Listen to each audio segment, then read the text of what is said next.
Kak Rika tahu Kak, di Islam bahwa perempuan itu bisa digebuki oleh suaminya? Tahu Kak?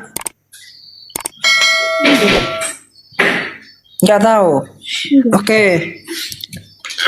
Aku tunjukkan ya di dalam Quran dulu ya. Nanti aku tunjukkan Baginda juga menggampar istrinya dengan luar biasa. Aku bisa tunjukkan juga. Ini aku tunjukkan dari Quran dulu supaya kakak tahu. Nanti kakak punya anak perempuan, punya suami, supaya eh, hati-hati ya. Nanti suaminya kalau mengamalkan Quran nanti kakak bisa babak belur.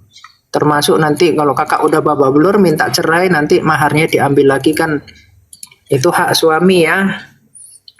Dia Budak 1901. Tapi kita bahas Quran dulu, nanti baru belajar tentang hukum kulu, tentang poligami, tentang hukum-hukum yang lainnya, tentang perempuan pernikahan ya. Surah 4 ayat 34 dulu ya. Oke, Kak Rika bisa cek juga ya di kitabnya. Jadi ini Anisa 34 ya Kak ya.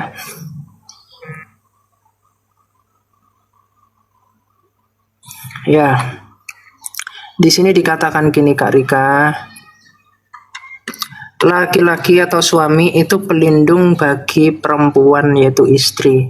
Karena Allah telah melebihkan sebagian mereka laki-laki atas sebagian yang lain yaitu perempuan, dan karena mereka laki-laki udah langsung turun ya. Oke lah, intinya di sini kan laki-laki memberi harta ya, makanya keutamaan laki-laki di sini dikatakan gini. Maka perempuan-perempuan yang soleh adalah mereka yang taat kepada Allah dan menjaga diri ketika suaminya tidak ada. Karena Allah telah menjaga mereka. Perempuan-perempuan yang kamu khawatirkan akan nusyus atau akan membandel dengan suaminya, hendaklah kamu beri nasihat kepada mereka. Di sini tulisannya koma ya. Terus tinggalkan mereka di tempat tidur atau pisah ranjang, dan kalimat kalau perlunya ini nggak ada. Lihat ya, pukul mereka ini kita lihat di kata perkataannya nih. Mana kalimat pukul mereka nih? Dan pukullah mereka. Di sini apakah ada kalimat kalau perlu? Nggak ada. Nih di sini disuruh pisah ranjang sama mereka, ya, pisah ranjang dan pukullah mereka. Nggak ada kalimat kalau perlu. Jadi ini ditambah-tambahi ya. Dan pukullah mereka. Nah, terus di dalam surah An-Nisa ayat 15 di sini juga dijelaskan. Dan para perempuan yang melakukan kekejian, perbuatan keji di antara perempuan-perempuan kamu, hendaklah terhadap mereka ada 4 orang saksi di antara kamu yang menyaksikannya. Apabila mereka telah memberi kesaksian, maka kurunglah mereka, itu istrimu perempuan itu ya, dalam rumah sampai mereka menemui ajalnya. Jadi sampai kamu busuk dikurung sama suamimu. Ngeri ya. Terus kalau untuk suami, wow, suami mau ngembat pembantu mau apa nggak ada urusan. Nih di dalam Abu Daud 1901 ya. Di sini Abu Daud 1901 di sini derajat hadisnya apa? Sahih ya. Hasan ya, sahih asli ya. Di sini dikatakan gini, Habibah binti Sahal pernah berada di sisi Sabit bin Kais ya. Kemudian ia memukulnya. Jadi si cowoknya ini, Sabit ini mukul si istrinya Habibah ini dan melukai sebagian tubuhnya. Lalu Habibah datang kepada Muhammad setelah sholat subuh dan mengadu kepadanya. Maka Muhammad memanggil Sabit dan berkata, ambillah sebagian hartanya dan ceraikan dia. Jadi yang salah siapa? Yang salah ya suaminya. Tapi karena istrinya nggak tahan kena pukul, akhirnya istrinya minta cerai. Kalau istrinya minta cerai, hukumnya ini namanya hukum kulu. Penjelasan tentang khulu.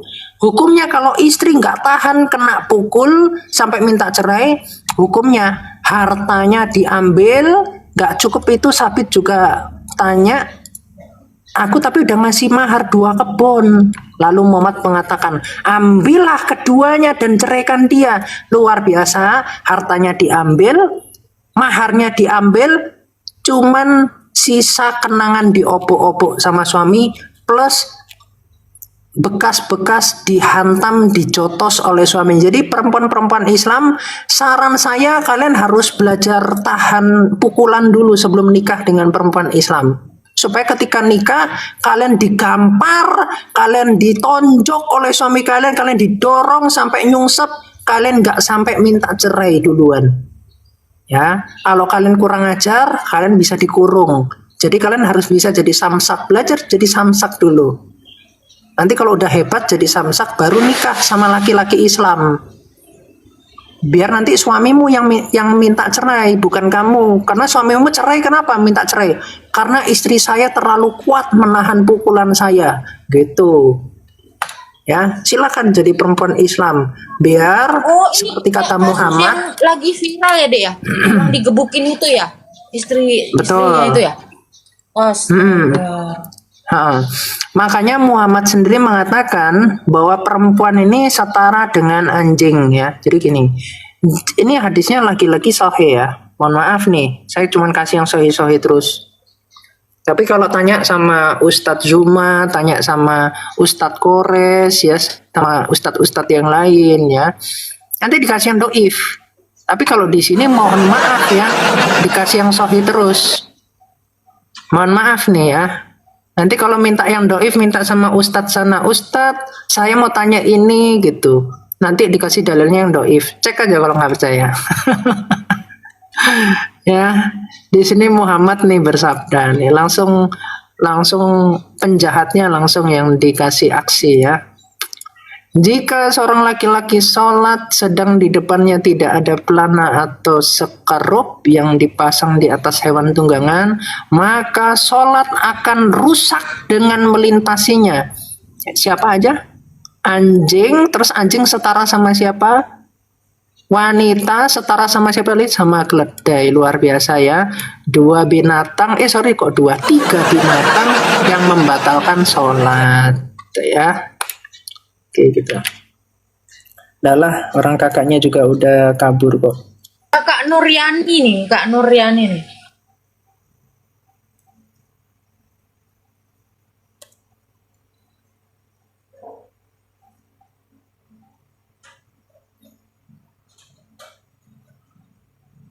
Silakan Bu Nur. Ya, assalamualaikum. Salam, rahimakumullah.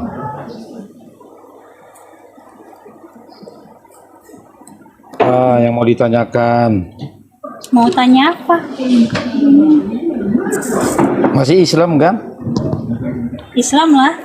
Oh, berarti udah siap dipoligami lah ya? Poligami? Poligami, aku aja belum nikah kok. Aku siap poligami sih. Nanti kan boleh dipoligami lah. Terima nggak kira-kira kalau dipoligami?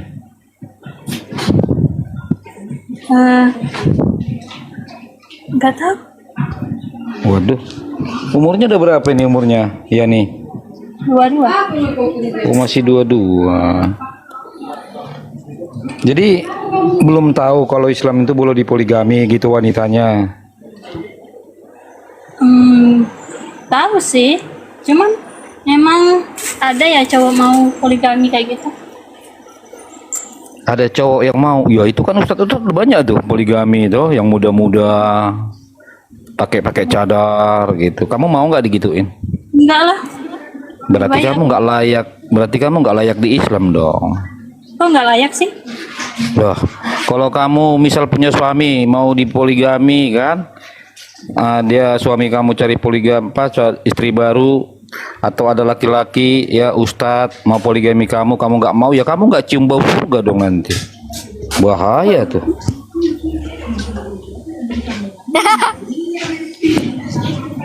Berarti kalau kamu nggak mau dipoligami, benar dong, kamu kayaknya memang nggak cocok sih di Islam.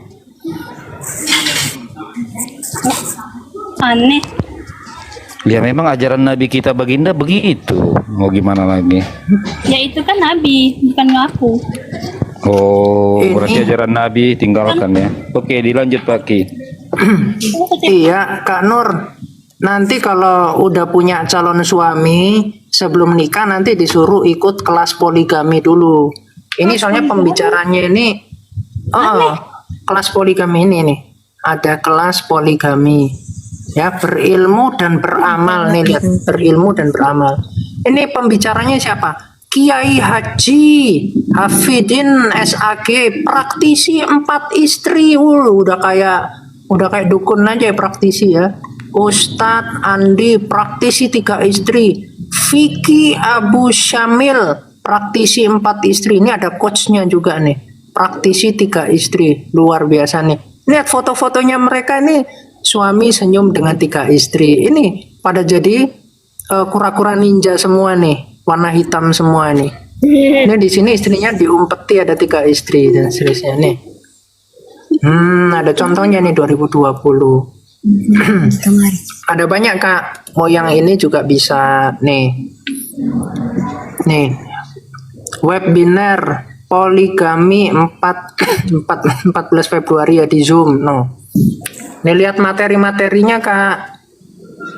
Ya. Ini dicentang ya.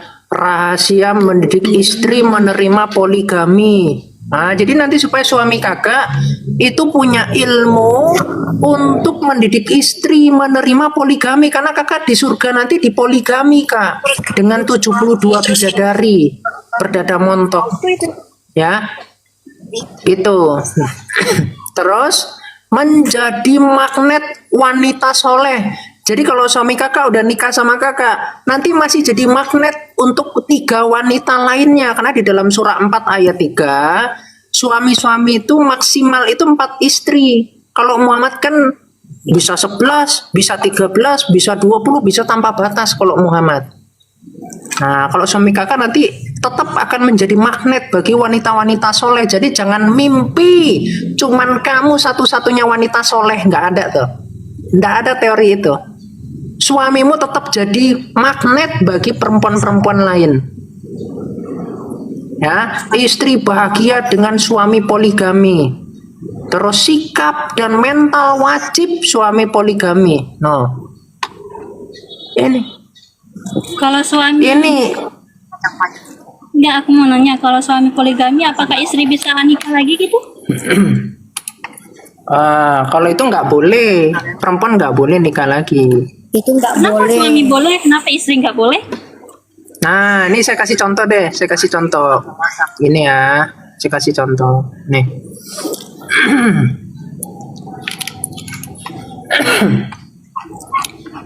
Oke, saya kasih contoh ya. Gini. Kenapa suami boleh berpoligami tapi istri tidak boleh poliandri ya? Sebentar. Ini kok hadisnya kok ini. Nah, jadi aku bukakan ya.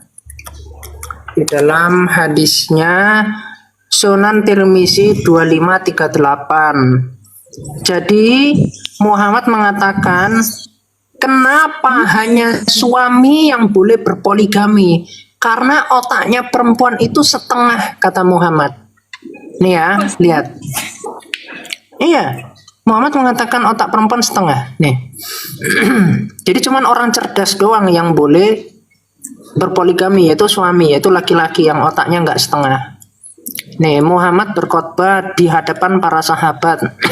Lalu menasihati mereka, kemudian berkata, wahai para wanita, wahai Nuryani, dengarlah sabda baginda, berinfaklah karena kalian, yaitu Nuryani dan perempuan-perempuan Islam yang mendengar, adalah penghuni neraka yang paling banyak.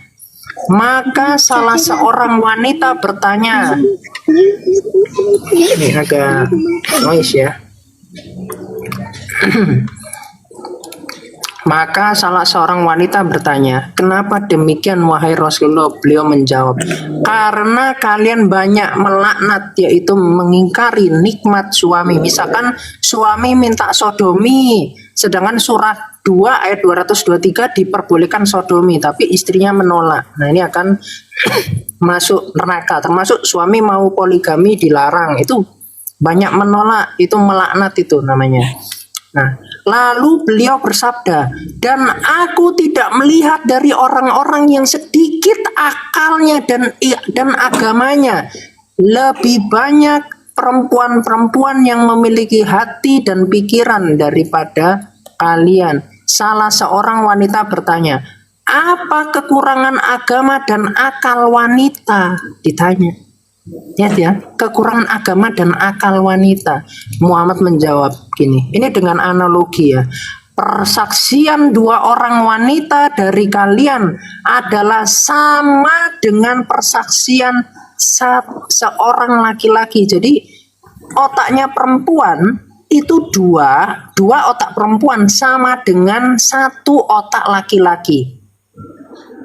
Jadi kalau sekarang kedua ruas dibagi 2, maka 1 otak perempuan sama dengan 1/2 laki-laki.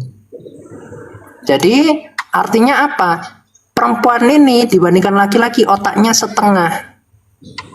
Barulah setengah perempuan nih, ada 2 perempuan nih, setengah plus setengah baru sama dengan 1 otak laki-laki. Itu kata Muhammad. Makanya dikatakan kalian masuk neraka. Dan kalian itu nggak boleh menolak keinginan suami. Makanya kalian nggak bisa berpoligami karena otaknya, agamanya itu rendah. Suamilah yang bisa kuat dalam agama. Ini dalam paham Islam ya. Paham? Yes. Terus yang kedua, Baginda sendiri sudah mencontohkan ketika dia mengocok kemaluan pembantu yang namanya Maria Al-Qibtiyah. Ini saya kasih dari Quran ya. Saya buka dari Quran, kalau mau hadisnya juga saya bisa ya. Jadi ini lagi di rumahnya Hafsah ceritanya. Hafsah lagi keluar rumah, terus Baginda tiba-tiba nyenggol-nyenggol pembantunya si Hafsah ini yang namanya adalah Maria Al-Qibtiyah ya. Jadi dia dari budak Qibti, makanya Baginda mengatakan, "Hai Nabi, mengapa kamu mengharamkan?" Nah, ini ada peristiwa Baginda mengharamkan. Karena apa? Karena kepergok. Ini saya tunjukkan ya riwayatnya, singkat, jelas dan padat supaya nggak mutar-mutar. Nih, ayahku berkata, salah seorang istri Nabi yaitu Hafsah. Apa Kak tulisannya Kak? Boleh dibaca kuat-kuat Kak? Ya. Salah seorang istri Nabi apa?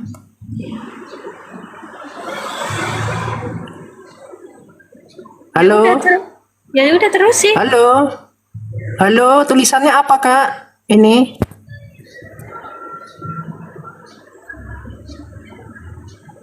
Halo, Baginda diapain oleh istrinya? Dipergoki ya. Jadi salah seorang istri Nabi, nggak apa-apa kalau kakak malu aku yang bacakan ya.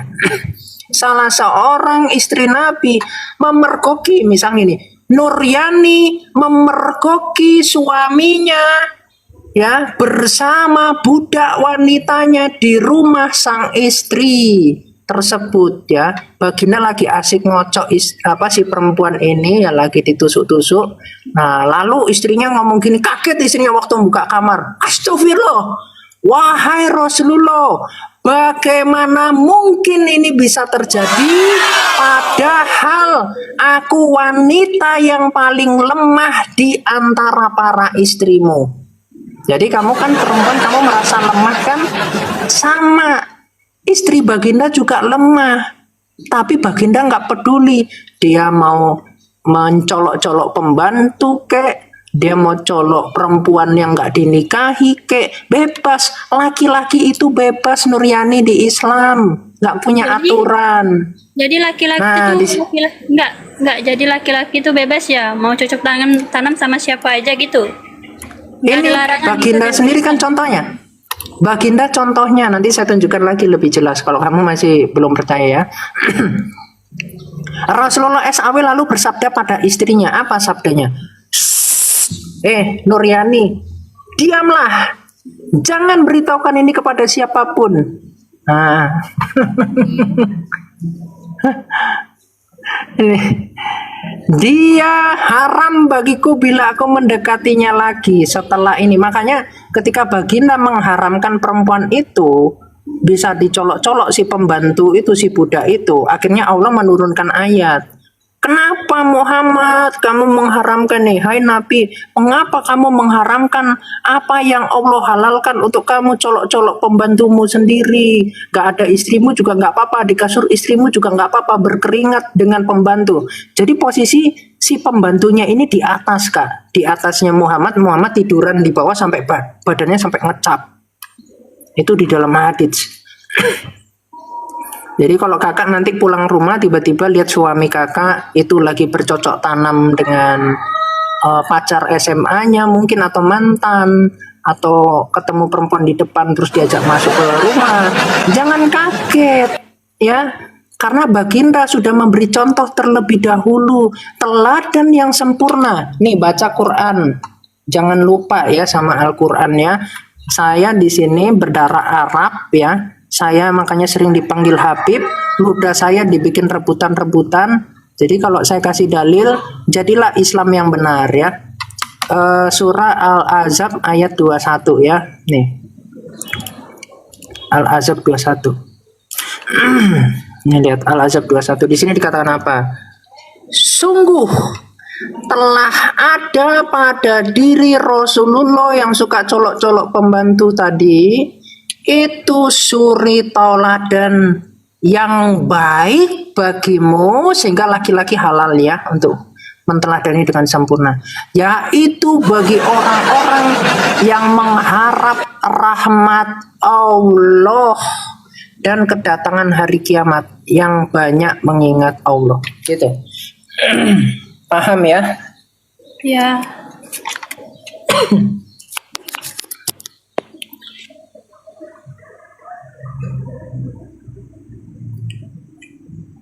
Begitu Kak. Masih kurang? Apa perlu mau 10 dalil lagi untuk membuktikan suami bisa bunuh istri kayak gitu-gitu? Mau? Apa gimana? Emang Udah paham apa gimana? enggak, saya mau tanya nih, kalau laki-laki bercocok tanam sama perempuan lain berdosa nggak itu kira-kiranya? Ya kan, Gimana kalau suami? kan suami saya tuh bercocok tanaman sama perempuan lain, berdosa nggak itu? Kan dianya kan nggak halal gitu. Terus kamu mau bilang Muhammad berdosa? Ya berdosa lah kali. Nah, terus kamu sekarang ngikutin orang berdosa. Waduh, ngikutin orang berdosa. Gimana Anda ini? Anda menolak suami Anda seperti itu, Anda mengatakan Muhammad berdosa, lalu Anda ngikutin orang berdosa. Orang tukang kumpul kebo, colok-colok pembantu. Gimana itu? Ya, jadi gini Kak Nur. Jadi mumpung Kak Nur ini otaknya udah mulai terbuka, saya sampaikan kepada teman-teman muslim ya yang ada di room ini yang mendengar.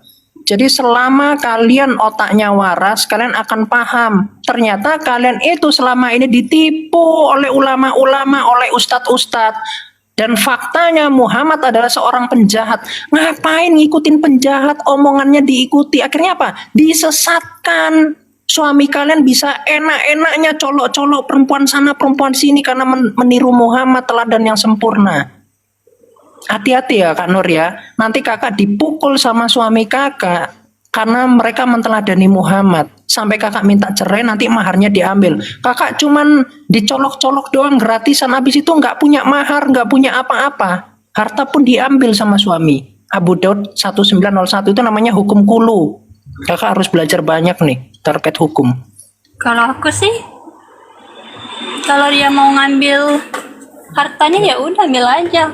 Kalau itu buat dia senang, kan harta bisa dicari.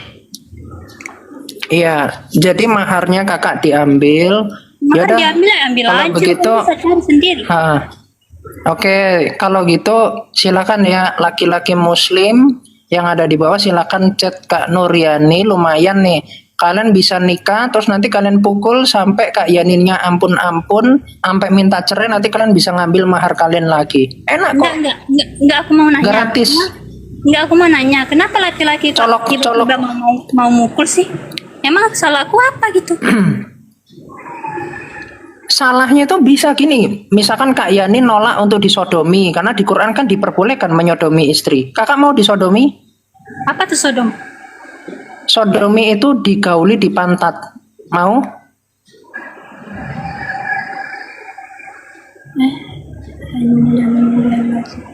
Mau nggak? Kakak Apanya? digauli di pantat, bukan di kemaluan tapi di pantat. Mau? Atau menolak? Dari belakang tuh. Menolak apa tidak? Apa sih itu? Kalau gini Kak, kalau menurut ilmu kedokteran menyodomi pasangan itu nggak boleh. Itu bikin apa ya? Bikin nggak bisa ngerem ya. Ujung-ujungnya nanti nggak bisa ngerem. Jadi secara ilmu kesehatan nggak boleh. Tapi subhanallah, menurut asbabun nuzul dan menurut Quran, hadis, syarah, tafsir Al-Baqarah 223 itu membolehkan untuk suami menggauli istrinya dari dua tempat, yaitu dari kemaluan dan dari pantat. Kakak menolak?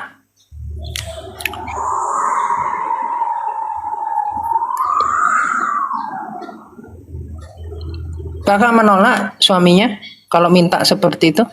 Kalau kakak menolak, suami boleh mukul. Ya enggak lah. Enggak menolak. Oke, kalau kakak enggak menolak, gini kak. Kalau kakak enggak menolak, nanti waktu kakak berak, kakak misalkan kakak di tempat umum nih, kakak tiba-tiba pengen berak, kakak enggak bisa ngempet beraknya, langsung keluar di celana nanti kotorannya. Mau seperti itu, pakai pampers. Dampaknya bisa kena AIDS loh. Itu parah. Iya. Penyakit menular. Bisa iritasi bisa. Ya kalau suaminya suka jajan sini jadinya begitu. Kasih lagi Tapi deh itu deh yang secara gizi, deh. Yang hewan deh. Nanti dari hewan terus ke kakak. iya. Iya, hewan juga bisa digauli juga di Islam. Nggak cuman istri. Dikasih pahala menggauli hewan. Jadi jadi gini. Mohon maaf ya Habib, batuk-batuk soalnya udah tua ya, tapi begini-begini banyak yang minta ludah Habib ya. Itu udah habis Oke. bermanfaat loh. Ya. Jadi gini Kak Yani ya, subhanallah. Jadi kalau Kak Yani nanti menerima sodomi dari suami, dampak kesehatannya itu kakak nggak bisa menahan buang air besar. Kakak mau nggak bisa nahan buang air besar? Tiba-tiba langsung keluar di celana. Hai, anjrit, kaget aku. Mau? Enggak. Nggak mau. Nah, kalau kakak nggak mau, jangan mau menerapkan ajaran Islam. Karena di ajaran Islam diperbolehkan untuk menggauli istri dari pantatnya. Iya, iya. Nah, terus yang kedua, tadi seperti request dari Kak Ustazah Agatha ya, subhanallah. Ini hostnya ini juga ilmunya tinggi karena dia mantan Islam dia. Siapa mantan Islam? Subhanallah. Ini hostnya. Ya mantan Islam, jadi udah mantan ya. Apalah mantan. Ya, jadi gini ya, Kak Nuriani, kakak bisa lihat di sini ya, Sunan Tirmizi 1375 ya. Di sini dikatakan gini, barang siapa menggauli binatang, maka tidak ada hukuman atasnya. Terus, hadis ini lebih sahih dari hadis pertama. Hadis ini menjadi pedoman amal menurut para ulama. Jelas ya Kak ya, menggauli binatang mendapatkan pahala, nggak ada hukumannya. Kalau orang pindah agama, hukumannya kata baginda nih, Muwatta Malik 1219, Rasulullah bersabda, barang siapa mengganti agamanya atau murtad, maka kakak diajarkan untuk apa? Penggalah lehernya. Bahkan di dalam Bukhari 4669, Baginda mengatakan kalau ada yang murtad lalu dia menjadi orang baik, berkata-kata dengan kebaikan, ya, didoktrin bahwa iman mereka itu tidak meresap di dalam hati. Karena itu dimanapun kalian menemukan orang-orang yang murtad yang baik itu, maka bunuhlah mereka, karena sesungguhnya membunuh mereka merupakan pahala pada hari kiamat bagi yang membunuh mereka. Sedangkan menggauli binatang tidak ada hukumannya, plus dapat pahala. Kakak mau cari pahala atau tidak, Kak? Atau boleh nggak suaminya cari pahala? Kak Nuryani, dibuka dulu Kak mute-nya. Shalom Iya, bro. Pak. Tadi Bukhari berapa tadi bro? Habib 4669. 4 Ya, 4669. Ya. Kak Makasih, Nuryani saya mau tanya. Ya, sama-sama. Jadi Kak Nuryani saya mau tanya nih, kalau kakak nanti punya suami, boleh nggak sih Kak suaminya cari pahala Ya boleh lah. dengan cara menggauli binatang?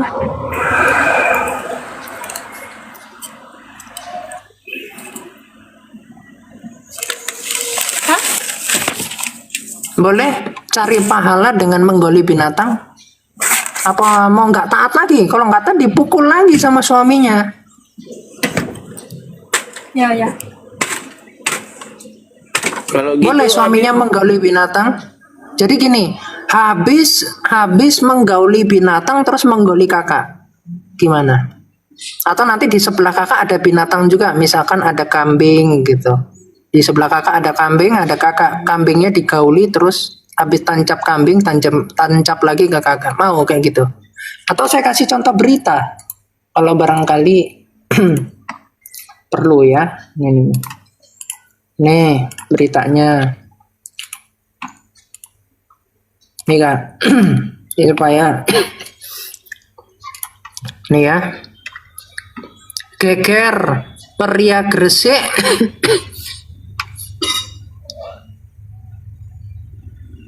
Nih ya, geger pria Gresik nikah dengan kambing betina.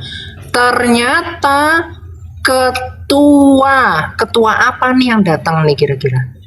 Di sini dibilang ikut hadir. Ketua apa? Menurut Kak Nuryani dulu, ketua apa yang hadir? Halo Kak Yani, boleh Kak dibuka dulu mute-nya? Oh, ini si Rahayu binti Bejo ya? Betul. Viral ini. Ketua API kurang tinggi dong, masa ketua API sekelas ini apa? Ormas begitu. Ternyata ketua apa di sini? MUI, subhanallah, Majelis Ulama Indonesia, yang terlalu paham dengan ajaran Islam ikut hadir plus membawa anggota DPR biar sahih gitu ya. Untuk menyaksikan apa? Menyaksikan keajaiban ajaran Islam yang mengajari untuk laki-laki dapat mencari pahala melalui menggauli kambing. Be.